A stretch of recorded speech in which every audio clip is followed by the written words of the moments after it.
সংসারে মেয়ে মানুষের জীবন হচ্ছে শাঁখের করাতের মতো, বুঝেছিস? এগোলে সবাই বলবে সবার সম্মুখে মাথা নিচু হয়ে গেল, আর পেছলে বলবে সংসারের দিকে নজর রাখতে পারোনি, কেমন গিন্নি তুমি। মা, বড় বৌমা এখন কেমন আছো মা? ও দিদি, তুমি মায়ের কাছে যাও, মা তোমাকে ডাকছেন যে। মা, দয়া করে আপনি আমায় আর ডাকবেন না, এবার আমায় বিদায় দিন। আমাদের মধ্যে যে সতী আবার বিধিও নেই। তিনি আমায় একবার বলেছিলেন পশ্চিমের দেশের মেয়েরা নাকি ব্রত করে যাতে আগুনে ঝাঁপ দেয়, তাতে নাকি পুঁটি লাভ হয়। মা, আমি অমন কিছু একটা করতে চাই, এবার আমায় অমন কিছু একটা করতে। এইসব কি কথা কইছো তুমি? কি কথা কইছো? এবারে সকলে তোমাকে কত ভালোবাসেন, এনারা তোমাকে কেন মরতে দেবেন? ও উল্টাক মা, মা, ও মা, মা দেখুন না দিদি কি সব কথা কইছে, দেখুন না আপনি। মা, আমি ঠিক করেছি কালই রানী আর বৌঠানকে নিয়ে মকিমপুরের দিকে রওনা দেব।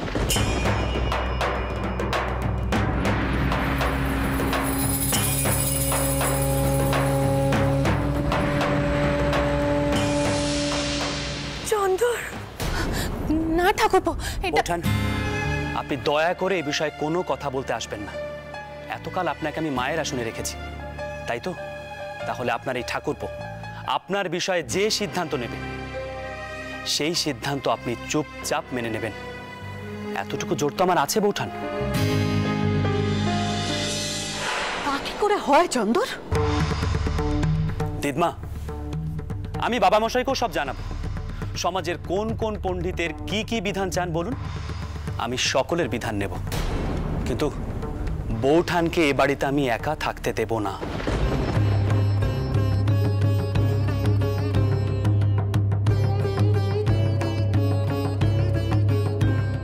কিছুতেই না, উনি আমাদের সঙ্গে আলাদাই থাকবেন। রানী, তুমি বৌঠানকে নিয়ে ভেতরে যাও, সব গোছগাছ করো, কোনো প্রশ্ন নয়। কিন্তু বললাম তো কোনো প্রশ্ন নয়, তুমি যাও।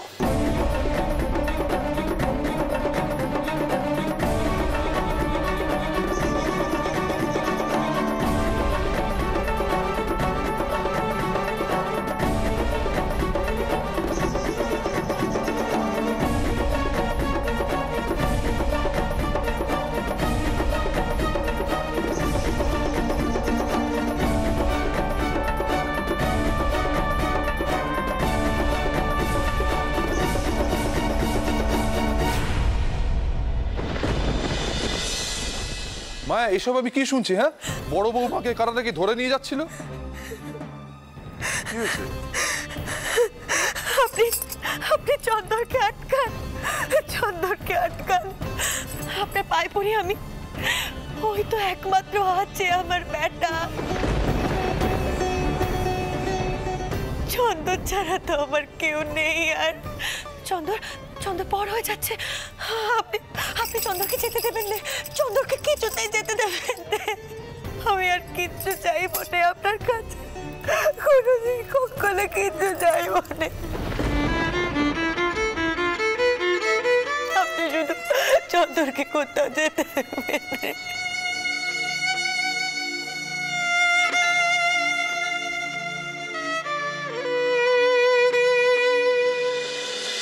নায়েব মশাই, আগে আজ রাতেই আপনি পালকি প্রস্তুত রাখতে বলুন।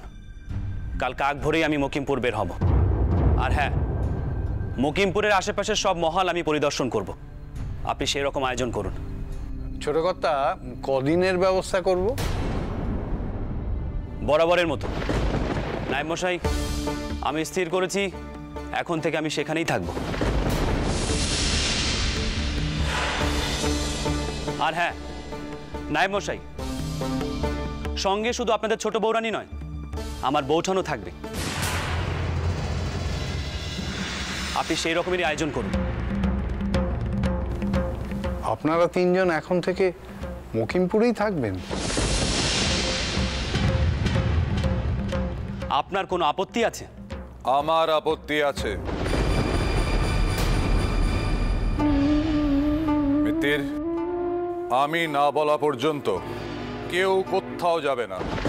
কারোর জন্য কোনো রকম আয়োজন করার প্রয়োজন নেই। তুমি বরং রামতনুর সঙ্গে ব্যবসার হিসেব নিয়ে বসো। কনক বেদ বা বাঁশ এলো সেটা দেখো। পারিবারিক অশান্তি সামলাবো নাকি ব্যবসা সামলাবো? হঠাৎ তোমার এরকম সিদ্ধান্ত নেবার কারণ কি চন্দ্র? বাবা মশাই, সত্যিটা আপনাকে বলা যাবে না, আমাকে ক্ষমা করবেন। আর আপনি তো জানেন আমি মিথ্যা বলি না, তাই জোর করে আর সত্যিটা জানার চেষ্টা করবেন না। কারণটা তো স্পষ্ট দাদা, তুমি আমার জন্য এ বাড়ি ছেড়ে চলে যাচ্ছ।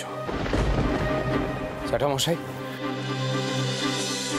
জ্যাঠামশাই, তার চেয়ে বরং আপনি আমাকেই কোনো দূরের তালুকে পাঠিয়ে দিন আবার। দাদা যখন আমার প্রতি এত ঘৃণা বিদ্বেষ, তখন আমি না হয় বিদায় নিই। তোমরা দুজনেই কেউ ছেলে মানুষ নও, অথচ তাদের মতো ঝগড়া করছো। নিজেদের মধ্যেই ঝগড়া না করে, বাদানুবাদ না করে তোমরা বরং একটু ব্যবসায় মন দাও। চন্দ্র, এটা নীল রপ্তানির সময়, সে বিষয়ে কিছু ব্যবস্থা হয়েছে দেখেছো? চন্দ্র, এদিকটা তো একটু মন দাও, অন্য দিক থেকে মনটা সরাও।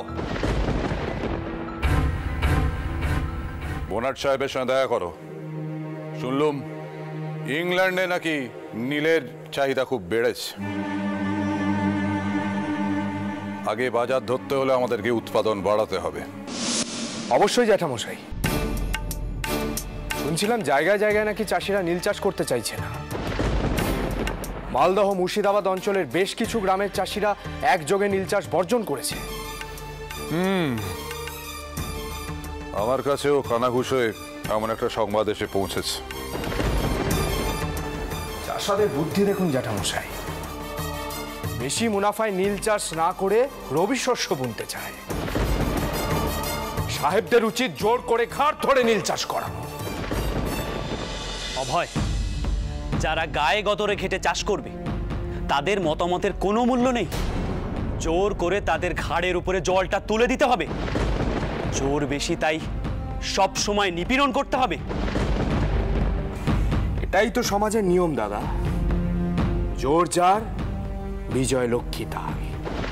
সে তো বুঝতেই পারছি অভয়, আমাদের সমাজে পুরুষের জোর বেশি, তাই তারা মেয়েদের উপর অত্যাচার করে।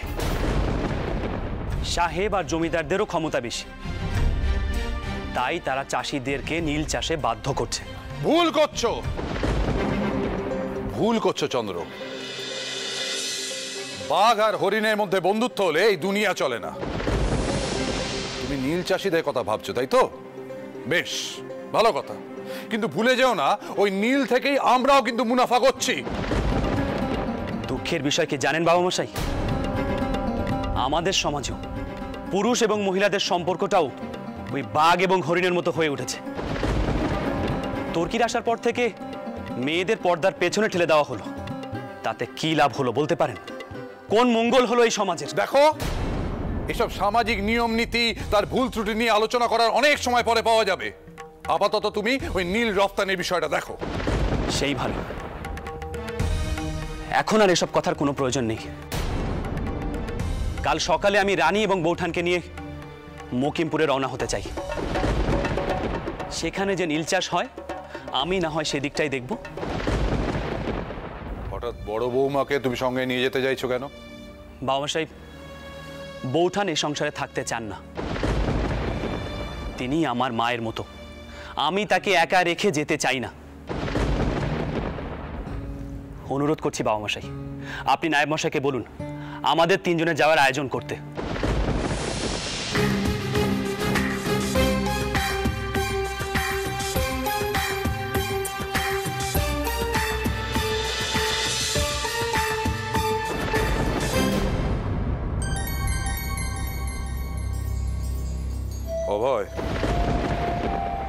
তোমাকে একটা কথা বলি, মনে রেখো, সংযম মানুষকে অনেক বড় করে তোলে, তাকে লক্ষ্য ভেদ করতে সাহায্য করে। কেন তোমাকে এই কথাগুলো বলছি সেটা নিশ্চয়ই তুমি বুঝতে পারছো।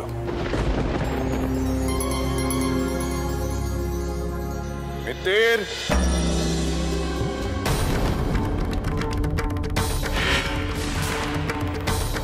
এ তো মেঘনা চাইতেই জল। গোটা মার সাম্রাজ্য টুপ করে আমার হাতে এসে পড়ছে। রাজচন্দ্র, তুমি যদি কোনোদিন ফিরেও আসো, দেখবে এই বাড়ির একটা ইটও তোমার হাতে নেই।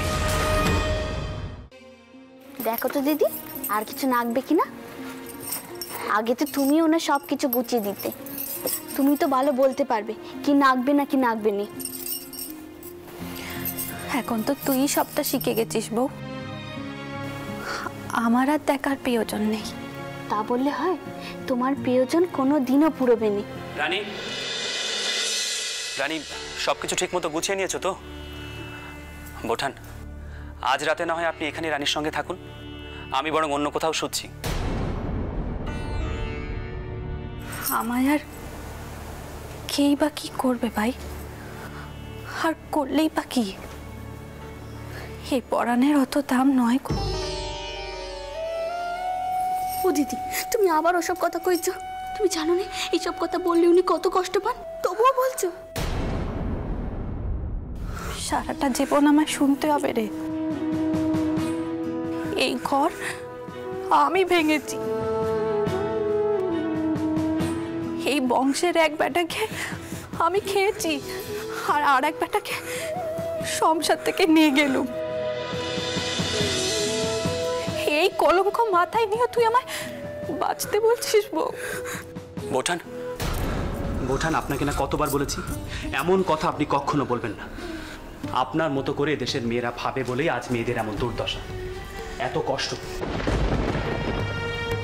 অথচ গোড়া সাহেবদের দেখুন, সেখানে ছেলে এবং মেয়েরা একে অপরের সমকক্ষ। মেয়েরা লেখাপড়া শিখছে, ঘোড়ায় চড়ছে, বাইরে ঘুরতে বের হচ্ছে, আর সব থেকে বড় কথা হলো তারা প্রকাশ্যে নিজের মতামত স্বাধীনভাবে প্রকাশ করছে, আর সেই মতামতকে যথেষ্ট গুরুত্বও দেওয়া হচ্ছে। গোড়াদের সঙ্গে তুমি আমাদের তুলনা করছো ভাই? হ্যাঁ বোঠান, তুলনা করছি, আর সেটি বাধ্য করছেন আপনারাই। বোঠান, আপনাদের অন্ধর মহলে কি আছে বলুন তো? আছে শুধু কুসংস্কার আর মিথ্যা বদনাম। স্বামী মারা গেলে মেয়েদেরকে জীবন্ত পুড়ে মরতে হয়, নয়তো যেতে হয় ওই কাশিতে। আর যাদের ভাগ্য খুব ভালো, তারা সারাটা জীবন স্বামী শ্বশুর শাশুড়ির সেবা যত্ন করতে করতে প্রাণপাত করে। বোঠান, অশিক্ষা কুসংস্কার আপনাদের বিবেক বুদ্ধিকে একেবারে পঙ্গু করে দিয়েছে। রামমোহন রায় শুরুতেই এই অসুখটা ধরে ফেলেছেন। এই অসুখের একমাত্র ওষুধ কি জানেন? শিক্ষা। আমি ঠিক করেছি, তাই রানীকে লেখাপড়া শেখাবো। আমি লেখাপড়া শিখবো? লোকে কি কইবে? লোকে যাতে কিছু না বলতে পারে, তাই তো তোমাদের মকিমপুর নিয়ে যাচ্ছি। রানী, তোমাকে আর বৌঠানকে আমি লেখাপড়া শেখাবো। শুধু বাংলা নয়, ইংরেজিও শেখাবো। তোমার দাদা আমায় অক্ষর পরিচয় করিয়েছিলেন, মনে আছে তোমার? আর তবে থেকে ছোটবেলায় শুনেছিলাম মেয়েরা লেখাপড়া শিখলে নাকি বেদবা হয়।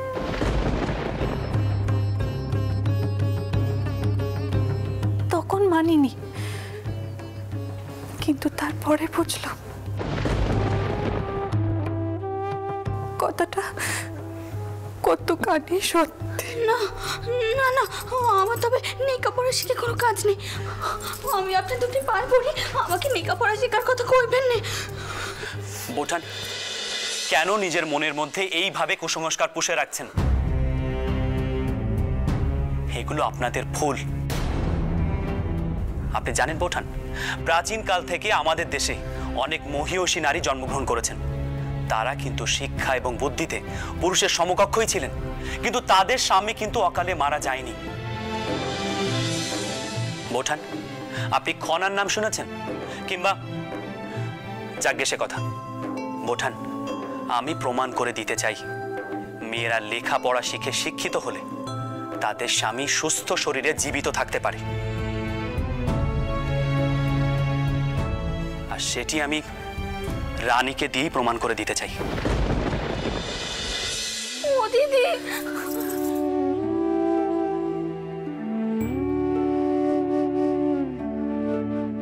একবার মকিমপুরে চলো, তারপর দেখছি। লেখাপড়া শিখিয়ে একেবারে পণ্ডিত করে তুলব। ইংরেজ মেম সাহেবদের মতো ইংরেজি বলবে। রঘুবীর, তুমি দেখো ঠাউর, আমাকে যেন লেখাপড়া না শিখতে হয়। তুমি দেখো।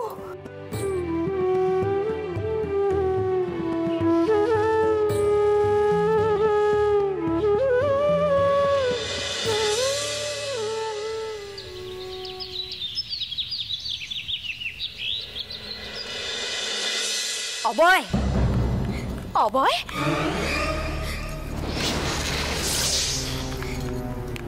তোর কথাই ঠিক হচ্ছে রে বাচ্চা। সব যাচ্ছে, পথের কাটা বিধে হচ্ছে। একদিনে ঠাউর মুখ তুলে চাইলেন। আমি যাই, একটু মিথ্যে চোখের জল ফেলে আসি, নইলে তো আবার কথা উঠবে। তুই আয়, আয়।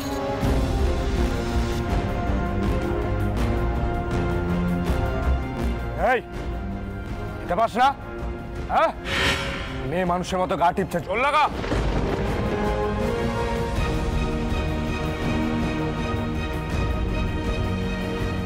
এতদিনে আপদ বিদেয় হচ্ছে, এবার আমার রাজত্ব, সবকিছু পাল্টে দিতে হবে। মার বংশ নতুন করে সেজে উঠবে আমার মনের মতো করে। এবার তো শুরু অভয় চন্দ্রর খেলা।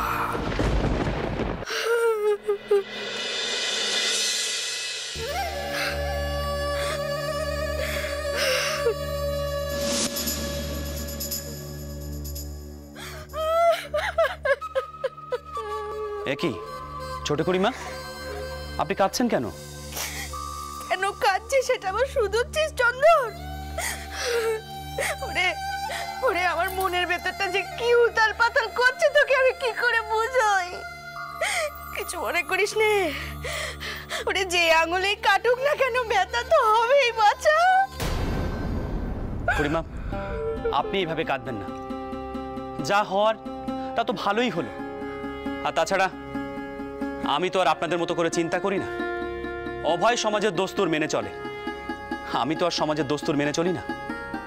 তাই অভয় হয়ে উঠুক এই মার বংশের যোগ্য উত্তরসূরি। করিমা, আমার শুধু একটাই অনুরোধ, মাকে একটু দেখে রাখবেন। নতুন করে আর তাকে কাঁদাতে চাই না, তাই যাবার সময় তার সাথে দেখা করে গেলাম না। আসি। চন্দর, চন্দর, যাওয়ার আগে একটা কথা বলে যা। কার উপরে মান করে চলে যাচ্ছিস? আমার উপর? না ফুল ঠাকুমা, মান নয়, প্রতিবাদ। প্রতিবাদেই তোমাদের রীতিনীতির, প্রতিবাদেই মেয়েদের চুপ করে থাকার, অন্যায় অবিচারকে মেনে নেওয়ার। আমার এই প্রতিবাদ যদি তোমাদের এতটুকু নাড়া দেয় তাহলেই মঙ্গল। ফুল ঠাকুমা, সাবধানে থেকো, আর মাকে একটু দেখে রেখো। ছোট,